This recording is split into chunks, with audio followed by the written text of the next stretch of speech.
What's going on, everybody? This is Black Men Sundays. I'm your host, Corie Murray, and we're talking about generational wealth. We're talking about finance, and we're talking about business. It's a Black Man Sunday.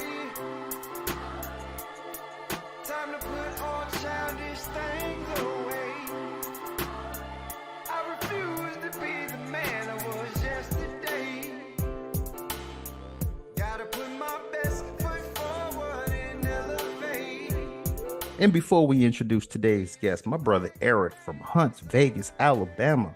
I think we've had over like 20 guests from Huntsville come on the show, or at least from Alabama, brother. So how you doing, brother? Happy New Year. Welcome back. Hey, Happy New Year, and Happy New Year to everyone that's out there. It's great to be back. And we're looking forward for, some new things to go off in 2024. Well, let's go on and jump right in, man. It's time for that Black Okay. Men Sunday spotlight. Who do you have for us? Hey, thanks for that, Corey. My spotlight today is no other than this new brother that I found to run across.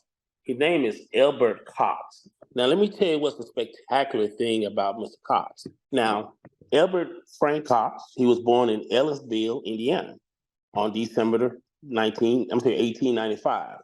Now, he earned his bachelor's degree from the University of Indiana in 1917 with a major in mathematics. Now, after serving in the United States Army of France during World War I, he returned to pursue a career in teaching. Now, before enrolling in the graduate mathematical program at Cornell University in September 1922, he taught mathematics in the public schools in Henderson, Kentucky, and later at Shaw University at Raleigh, North Carolina. Now, the thing about what's special about him, 1925, he was awarded the Doctor of Philosophy degree in mathematics from Cornell. So Mr. Elbert Frank Cox is the first known Black person to receive his PhD in mathematics in the United States. That's my spotlight for today. Mr. Elbert Cox, back to you. All right, thank you, Eric, for that spotlight. This week we have Chris Louissaint. This brother's from New York City, been in Florida for 15 years. But let's get into why this brother's here, right? So, we talk about generational wealth. We talk about finance and business, but what happens at 3 a.m? That alarm goes off.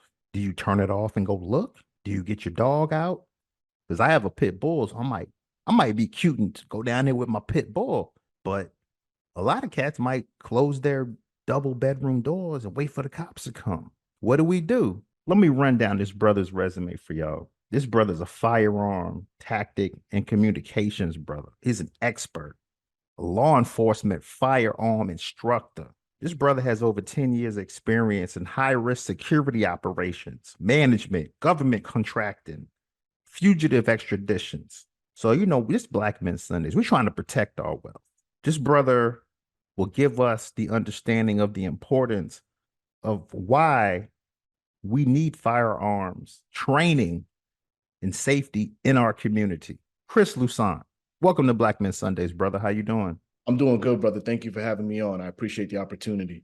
Definitely. One thing that I want to add, you're also a news contributor. So Yes, sir. let's jump right in, because I feel like this Black Men Sundays, we're talking about generational wealth, finance, and business. A lot of brothers are homeowners now, living good. But like I said, 3 a.m, that alarm goes off. What do you do? Exactly. Let's go. So essentially, the reality is a lot of people in our community, a lot of the men in our community don't have the necessary skills or the training to be able to effectively protect their families. They think they do, but they don't. So what do you do when that alarm goes off? They're just going to wing it. They don't have the effective firearms training, the tactics training, basic CQB training to understand the schematics of their home and how to maximize their protection to be able to dominate in a violent encounter, not including the laws of deadly force, right?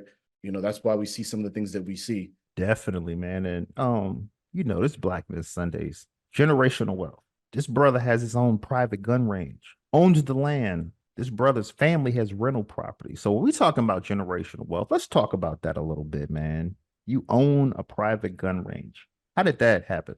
So it was a property that we acquired, and when the property was acquired, it wasn't for that purpose. It just happened to turn into that. One of the renters, he started shooting there and having friends coming over. And then once he was gone, because I would come over there shoot as well. And then it kind of just slowly morphed into me turning it into a private range and utilizing it as my training facility. So yeah, as I progressed through my training, taking classes, I just said, you know what?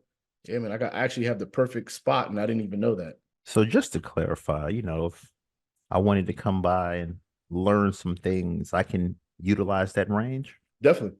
So Okay. the range, it's a private range, and the way I have it structured is anyone that's coming in for training, they'll be able to come out and train. And what I'm actually doing this year is I'm opening it up to select instructors who I feel are very well trained and qualified, who can effectively teach. Because I'm not just going to have anyone teaching anything out there. I want people who are teaching effective and real life tactics and techniques to our community. In Florida, I noticed the gun laws have eased up some. I remember when you wanted to go buy a gun, you had to jump through some hurdles. Now I can go get a gun, and it seems like in a day or two, I'm bringing it home. All I have to do is cut the check, and I'm good. So let's talk about these new gun laws. So effective July 1st, right, of that just passed, Florida went permitless carry, right? We are not constitutional carry, we are permitless carry. There's a difference between the two. So what Florida has done is they've removed the mandatory training that was in place in order for you to get a concealed weapons license. So that mandatory training to get the concealed weapons license has been removed, and effectively anyone that's a qualified individual under the parameters set by law can just carry. That's the main thing that they did. They removed that training portion. And now, as long as you're a qualified individual, you can carry on you in a concealed manner without any training.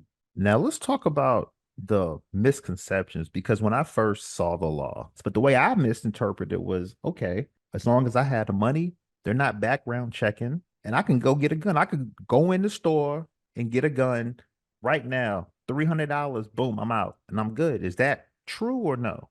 That's false, right? So background checks they didn't remove that, right? The only thing they removed was the training, the mandatory training process where you had to train, go take a concealed class, submit an application, get approved, get the concealed license in the mail within 60 to 90 days. And then you can carry concealed. They removed all of that. And all you have to do is just be a qualified person, be of age, not be a felon, not be dishonorable discharge from the military, not have been mentally declared unstable, and a couple of other factors, right? Not have been convicted of domestic violence. You still have to go through the background check when you go to purchase a firearm through a FFL per federal and state law. So you still have to do that process. Now, the only thing is, with the concealed weapons license, you get to leave with your gun the same day, right? Without a concealed weapons license, you have to wait the minimum of 3 business days for the background check to return. Great information. Yeah, because I hear brothers all the time. Oh man, I can just go to the Correct. store. That's the biggest misconception we have. That's the main one, that, oh, I don't need to do this. No, you still have to do that. You still have to do the background check. When you fill out the application at the dealership, filling out that ATF form, you're putting in all that information. The FFL is going to run the background check. Now, the thing is, without a concealed weapons license, you'll have to come back in 3 or 4 business days. With a concealed weapons license, you can leave within 20, 30 minutes or an hour. It just depends on how long it takes for the background to come back. But essentially, you can leave the same day with that new firearm. We talk about spending money on Black Men Sundays, investments. Why, as a Black man, homeowner, family man, brothers have children, why should I invest in gun training? Like, I feel like, why should I invest in that? The main reason would be for you and your family, right? For you to have the effective skills to be able to protect your family. Yes, we are providers and protectors, but how can you really be a protector when you don't have the necessary skills in firearms training and or own a firearm? So when those two guys kick in your door at 3 a.m., how do you plan to protect your family? On luck or on skills that you've invested your time and your money in? There's a difference between the two. And people have to be real with themselves. If you haven't invested the time and the money into the training, then you cannot effectively protect your family. Yeah, let's talk about that training a little bit, because in our pre-interview, you said you were the only brother in the firearms class. Yeah, for me, how I got into becoming a firearms instructor, for about 7-8 years, every class that I took, I was the only Black person in that class. In addition to that, I never had a Black instructor. So the law enforcement classes that I took, all the advanced tactical classes I took, it was never by a Black instructor. My first Black instructor that I trained with was 2 years ago. So that was one of the contributing factors to how I got into what I'm doing now. How do we get more Black men involved in firearms classes? Because I feel like as Black men, we already have a stigma. I tell people this podcast is Black Men Sundays. It's already a negative stigma just off that name. But then you Correct. hear Black man and a gun. But even taking it a step further, a lot of brothers, especially where I'm from, you're from rough neighborhoods. You see guns, you hear your mom, never get a gun. It's not safe. You're Correct. going to shoot your eye out. Just, you don't do that. Just, you're fine without it. Just use your education to get ahead. Like, how do we get involved though? It starts with breaking that stereotype, and it is within our community. Like, right, Black mothers, Black families, no, you're Black, you don't need to own a gun because the XYZ is going to happen to you. But the reality is, when you look at other races, they're indoctrinated or trained or introduced to firearms at a very young age, 4 or 5 years old. They're building that respect for firearms, and they know that that's a valuable tool to be a provider and protector. Right. So they take their Second Amendment right very seriously. And I think we have to start doing that as well. And some of that is because of trauma. But for me, I feel like the bigger part of it is because of the politics aspect. When you look at it, the Black community versus the white community. But again, to be an effective protector, you have to have the skill set. You have to invest in, and you have to have that tool. That tool is a tool for when stuff hits the fan, that you're prepared. Great information, man. Let's go in your profile a little bit. 10 years experience, more than high risk security operations, management, government contracting, fugitive extraditions. Let's talk about that. How did you get involved with that? While I was training, I was doing some high risk security stuff. Two of the guys that I know that are mentors, brothers, veterans, that they were working for a government company, and then they just saw how I worked, and because we were in the same network, we were cool, we were brothers. I got recruited, and then I slowly made my transition into doing that, and that was great experience. Traveling the world, high stress, worked a lot, but got to learn a lot as well. Definitely. And one thing that you brought up when we talk about firearm expertise, we know SWAT, but special ops, we know about those guys. But is it fair to say that if you're a law enforcement officer, that you're properly trained to handle your gun? For the most part, yes, they get the basics, right? Now, depending on your agency or your position, like SWAT is usually the best of the best trained, right? But individual, like regular patrol guys, as far as the effective training that they needed, the consistency, it's usually not there. It's a budget and time constraint issue that agencies have. So they pretty much do, for the most part, what are they required? So usually it's 1 requal a year. Some states require 2 mandatory requal. So those are the 2 days that they're only required to be out on the range and training. But if you're carrying a gun for a profession, you should be consistently training. So that's where, people like me and other instructors, we're trying to get on the law enforcement side to get these officers to understand that they have to invest in their skill set, not rely on the agency, because the agency, for the most part, is only going to give you, what they can afford and what is required by law. For brothers that say, I just don't believe in guns. I'd rather it not be in my house. Then they don't understand the reality of life. At the end of the day, people are doing home invasions, carjackings, violent crimes are going on in our country. So if you believe that you don't need a firearm, then you're going to be one of those that when and if something does happen, you're going to really wish you had a firearm, because it's very common, and at any given time you can be victimized.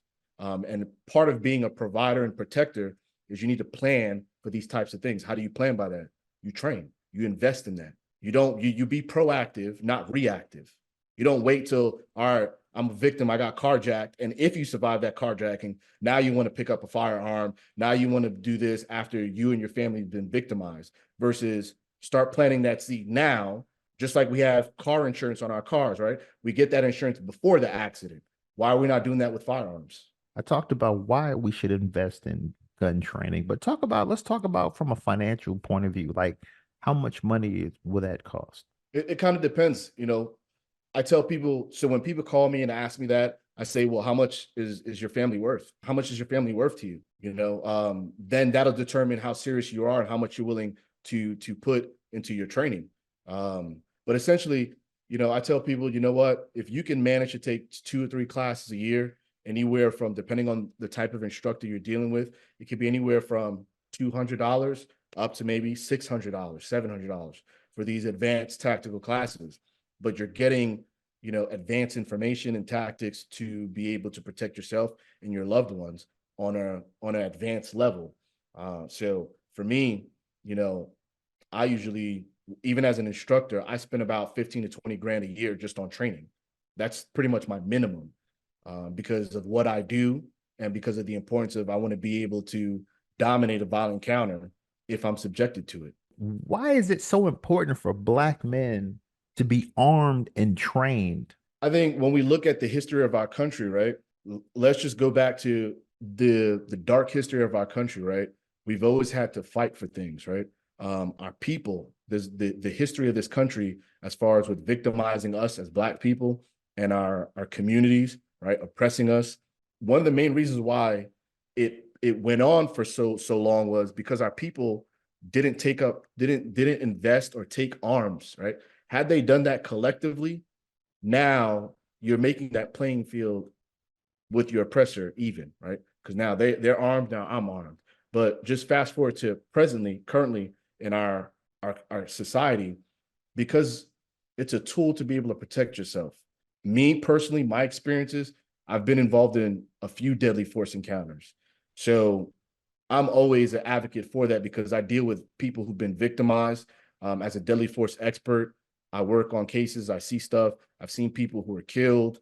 And it's just like, you know what, had they had a tool, had they had firearm, which is a force multiplier, this person had a greater chance of surviving. And I think when you look at it, you only have one life, and I'm not going to allow anyone to just take my life away without putting up a fight.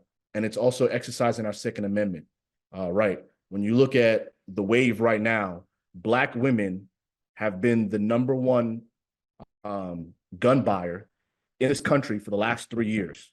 Not Black men, but Black women. And there's a reason for that. Black women are realizing that they are no longer relying on Black men to be their protectors. They're going out, they're investing in training, they're buying firearms, and I'm not talking about just one firearm, they're buying multiple firearms. When you look at any instructor across this country, predominantly, especially us minority instructors, most of our classes, 50 to 60% are women, because women are not relying on anyone. They understand that I need to be my own first responder. And that's what we need to get the men to start doing. Take the egos out of it.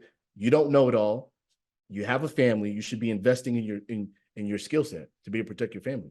And I got you, but what about the brothers that, they living good now? They had a rough upbringing. Guns were something to where it was like you stay away from that. How do you address like brothers that have mental trauma but are still able to get trained? So like with what I do, and I'm going to speak for me, we have a class that we do once or twice a year with a therapist. And we're pretty much, my cadre, my training instructors and we're pretty much good at trying to identify those who have some sort of trauma and trying to help them overcome that. And I think the way we can overcome that is by speaking about it, right? If you know that your trauma is so severe that a firearm isn't a benefit for you, then hey, that's fine. But if it's not that severe, let's help you overcome that issue so that way you can be a responsible and legal gun owner. And I think it's just about recognizing and discussing my emotions, the trauma that I've been through, and then collectively trying to identify, is this something that will benefit me or not? Because if you have severe mental illness, then obviously you can't own a firearm. I enjoyed the conversation that you had about the firearm training. Safety, I think, is highly recommended. For me, I grew up around firearms. My dad was ex-military, so he was old school. We had a gun in every room in the house. And I was growing up as a kid, I would ask the question, why you got all these guns? Why you got all these guns everywhere? He's like, well, just in case, if I'm in one room, I have access to another. I Correct. have access to this. So as a young age, like I say, I've been working with guns ever since I was 5, 6 years old. But they were BB guns, pellet guns, stuff like that. And you kind of graduated to the real firearms. Where we go out in the woods and shoot pins and target practice and stuff. So I'm very familiar with the gun, how to clean them, how to dismantle them, all of that. I also was briefly in the military, so had a little training in that. And I try to keep, for me, myself, I have a couple firearms myself, shotguns, 9mm, 380, things like that, just to keep in the event of having that. Now, I would tell anyone, firearm safety and training is crucial. When you fire a firearm, you don't shoot it, like a lot of people think it's the moves, they try to shoot it sideways and all that kind of stuff, and don't know what they're doing, hitting everybody with but the target that they're shooting at. And that's not the proper way of shooting a gun because of the recoils of them. I mean, it can go all kind of ways. And, I tell anyone, hey, I think it's very vital to have that.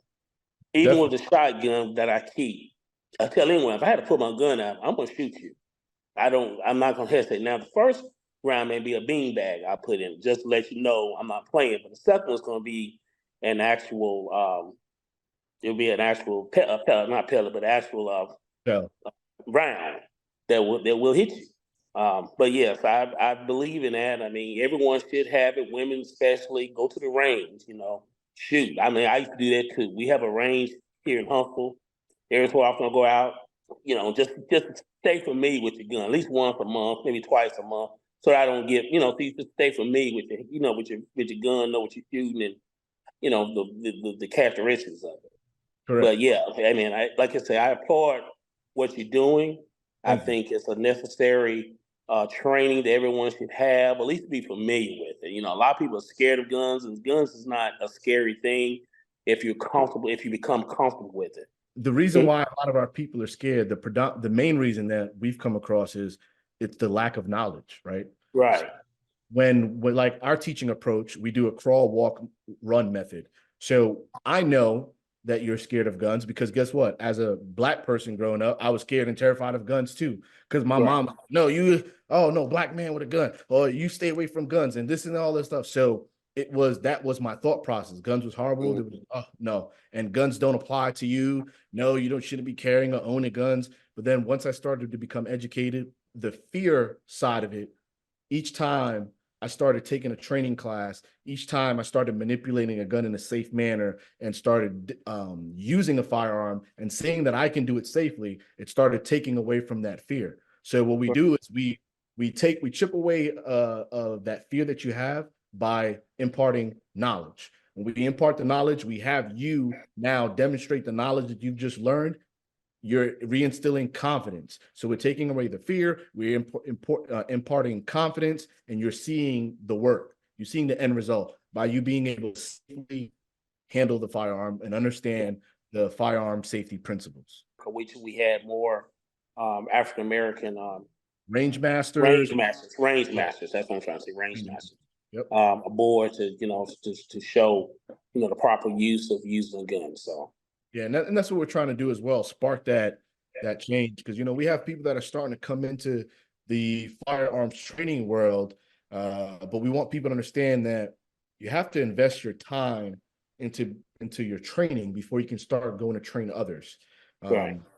So you can be effective, have some experience behind that, so because when it comes to our people, we have to be twice as squared away to make sure that we're teaching them the right way.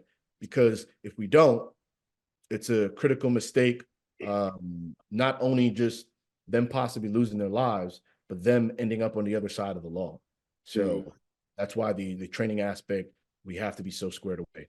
But when we talk about education, when we talk about gun laws, what's the biggest misconception about brothers that say, I'm going to just get the gun. I don't need the education part of it. Like, what am I going to get from the education that I may not even be thinking about? Knowledge. So we think we know, but we don't know. We don't understand our laws. A lot of us don't even understand our rights, right? And I mean, really understand your rights, where you can engage in a conversation, for example, with law enforcement, and you know your rights and you know what to articulate, you know what to look for, you know what you just know how to move around, and you won't get boxed in by them because you actually truly comprehend your rights. So learning these things, learning how to deal with law enforcement while you are armed, right? What is the protocol? What should I do? What shouldn't I do? Right? Learning tactics, marksmanship. If you don't know this stuff, then you're getting a gun for what? You're getting a gun just to say, I have a gun. But when your card gets pulled and you have to effectively protect your family, you're in a Walmart parking lot, you have to effectively protect your family. You don't understand about cover concealment. You don't know how to use vehicles to your ability to be able to dominate a violent encounter. You don't know anything about angles. You don't know anything about shooting and moving, because if you do go to the range, all you do is you do static shooting, which is shooting standing still. Shooting standing still and shooting and moving are two different things. Shooting during the daytime, shooting at nighttime are two different things. So what skill set do you truly have to say that, yeah, I know how to protect my family, besides you just leading with ego? Yeah, I got you, man. And I was looking you up. I see you from Brooklyn, New York, Prospect Park area. I'm from Brooklyn, New York, Brownsville. My father from Starlight City, for people that know Brooklyn near Queens. But I felt like my father, he was always like, I didn't need a gun. Back in his day, he had the nunchucks, like the real ones. But he said, listen, you don't need a gun. You just do some hand-to-hand combat. So for brothers that are out here now, like what's your advice for that? So how we grew up, no one's fighting anymore nowadays. There's no fair fights, So, back then we could, if you and I had beef and we really couldn't talk it out, what we do? We shoot the fair one, and then that's it. We dap it up, keep it moving. And if we didn't dap it up, at least we knew it was dead. Like, all right, you beat me or I beat you, and we keep it pushing. And that was it. It was done. I didn't have to worry about you, going into your man's book bag to pull something out, and now we got a situation going on. So back then it wasn't that common. Nowadays, you can't engage in any type of physical encounter with anyone, especially within certain states like Florida, Texas, Georgia, these gun states. People aren't fighting. People are shooting. So, you may not want to fight, but if you get attacked, what you have to be able to defend yourself. So I get it, but times have changed, and a lot of people are carrying, especially people who shouldn't be carrying, and there's a lot of crime going on. So, you have to be able to be proactive. This is a game of chess, and too many of us are playing checkers. So we got to be able to be proactive and think long term. Like, you may not be involved in none, but you never know when it's going to be your time, because you don't choose the time. The suspect chooses the time. You getting up, going to Publix, or you're going to the mall to go do whatever, and then they decide to run up on you and commit an armed robbery. All right, it's go time. Now, how do you respond? You're also a news contributor. Explain that to us. So I've done a few stories on the media, different news channels, and then also different podcasts I've been on, just like I'm on this one here. Again, thank you for that. Just discussing laws and firearms, deadly force encounters, discussing what people should be doing, shouldn't be doing, looking at situations as far as, all right, there was a use of force. Was this use of force justified? How was it justified? Or if it wasn't justified, explain the reasons why it wasn't justified. So, and that all comes down to education and training. So being able to pass that knowledge on and have discussions about that, because the more discussions we have, the more information we're sharing in the roundhouse table, we're imparting knowledge into each other. And that knowledge may be the difference between life and death. Great information, man. First off, you enjoying yourself on Black Men Sundays? Yeah, definitely, man. I appreciate it. A bunch of Black men having a discussion here, something that's very important to our community. So yeah, definitely. For some professional training, I want you to train me. If brothers listening saying, Chris, Louissant, I want you to train me. How much money do I need, and how can we contact you? So you can reach out to me on my website at www.ftac.training.com, or you can just put in FTAC training on like Facebook or Instagram, and you'll see all my training videos. You can reach out to me there, or directly at 407-364-0483. And as far as how much it would cost for training, it kind of varies, but the starting point where we're going to be starting at is about $150. And then we work our way up. Like if you're new, intermediate, that's going to be around that price, maybe a little bit more depending on what we're doing. And then it scales up. Like if we're doing nighttime tactics and stuff like that, that's going to be a little bit more. We're doing pistol marksmanship, that's going to be a little bit more. We're doing dynamic shooting, that's going to be a little bit more. Or if we're doing family training sessions where you say, you know what, I want to bring my whole family out, because we have our VIP clients who do that. You know, they take training very seriously. And what they do is they say, you know what, yes, I'm going to train, but I also want to do training sessions with my family. So they'll bring out the kids and we'll do a safety plan with the kids and the family. The kids, the youngest child I've had shoot on my range was 4 years old. We educate them and we help them in a safe, controlled environment. Let's take the curiosity factor out. So we teach the kids, depending on their age, we'll dictate the tactics that we're going to be teaching them, because the reality is if you're at home and someone kicks in the door, I'm wrestling with the subject. My 14-year-old daughter, who knows how to use a firearm, she's going to be my backup if she's doing it in the home. She can go grab that firearm and she knows what to do because I've been training with her. And we do that with families, so that way they know how to respond to a violent encounter collectively and also individually. So the family training session is going to be more because you have the family out, we're running tactics and drills and knowledge and, you know, training on laws. So it just kind of varies, but usually it's going to be $150, the starting price, and then it goes up. All right. Now, you know, this is going to be controversial, but I'm cool with that. And me too. I mean, no, but listen though, man, you said a 4-year-old. Mm-hmm. Now we talking about a black household, right? Black household. My mom going to be like, what you doing? She going to try to kick him, nunchuck him, fight him. But hey, go get in your room and close that door, boy. Yeah. And you're talking about, you're training people. So that's where I feel like, because we talk about generational wealth, but there is no way I'm going to say my 5-year-old, my 6-year-old, my 10-year-old is touching a gun. He ain't touching none of that. So how can we, I mean, with your expertise, man, I don't even know how to ask this question, but go ahead. I see where you're going with it. How do we get there? What do we do? Why are we doing that? For example, the reality is this: our black kids, our black youth are coming across firearms when we are not present. If you just look at the statistics, firearms is one of the top 5 leading causes of deaths or great bodily harm for our youth, specifically our kids, right? Now let's break it down even further. In Florida alone, Florida is a gun state. They call it the gunshine state for a reason.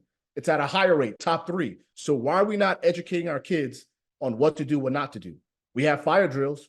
Like when we went to school, it was what? Stop, drop, and roll. What to do with a fire when a fire happens, right? Fire drills. We consistently did that.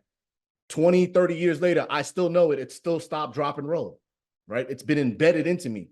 Why are we not having this discussion with our kids, teaching them about firearms, the pros and cons? Why we're not showing them how I do it is we do problem resolution, right? A firearm is not used because you got beef with someone, right? We teach them effectively what a firearm is for and what it's not for. Then we actually have them shoot. So the curiosity factor is being taken out. Then we teach them how to be a leader. If you come across a firearm in school or with your friends, what you should do and what you shouldn't do. So that way you can not only try to save your life, but the life of those that are involved.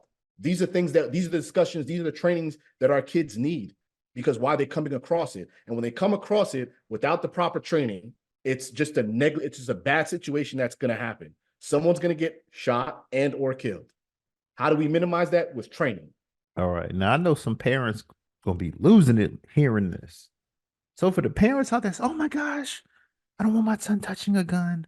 From an educational perspective, what do you want to tell the parents that are listening that are saying, you know what, I hear you, Chris, but he ain't touching nothing until he's a grown man, till he's, you know, able to, till he's 21. Like, what do you want to say to, because I see it, man.